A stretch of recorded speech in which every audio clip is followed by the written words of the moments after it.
আসসালামু আলাইকুম গাইজ, স্বাগতম মোৰ ভিডিঅ' ব্লগছ চেনেলত। আজি মোৰ এইটো প্ৰথম জাৰ্ণি হয়, মানে ফাৰ্ষ্ট জাৰ্ণি। আজি আমাৰ ছাদৰ ওপৰৰ ভিউখিনি দেখুৱাবলৈ চেষ্টা কৰিম। আমাৰ ছাদৰ পশ্চিম ফালে এটা নদী আছে, এই নদীটো গাৰা নদী বুলি কোৱা হয়। এই নদীটোৰ পানীখিনি শুকাই গৈছে বৰ্তমান। বাৰিষা কালত ইয়াৰ ভিউ বহুত ভাল আহে। বাৰিষা কালত পানীৰে উপচি পৰে, মানে এই ৰাস্তাটো দাবি যায়, পানীৰে ভৰি পৰে। ইয়াত ডাঙৰ ডাঙৰ মাছ পোৱা যায়। বাৰিষা কালত ইয়াত বহুত মাছমৰীয়াসকল আহে আৰু মাছ মাৰিবলৈ আহে। বহুত দূৰণিৰ পৰা মানুহ আহে মাছ মাৰিবলৈ। পানীখিনি শুকাই গৈছে এতিয়া। বলক আমি পূব পিনে যাওঁ।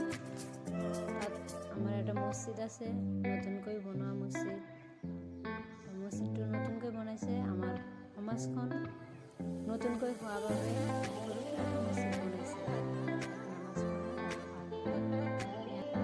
এয়াই হ'ল আমাৰ সেই মছজিদ। আপোনালোকক জুম কৰাই ডাঙৰকৈ দেখুৱাই আছোঁ। এয়া আমাৰ মছজিদ। ইপিনে আমাৰ পুৰণি ঘৰ আছে। এয়া আমাৰ পুৰণি ঘৰ। এইপিনে আৰু আমাৰ নদী আছে, নদীখন বাঁকা হৈ গৈছে। বলক আমি ওপৰলৈ যাওঁ, আপোনালোকক ভিউখিনি দেখুৱাই আছোঁ। আপোনালোকে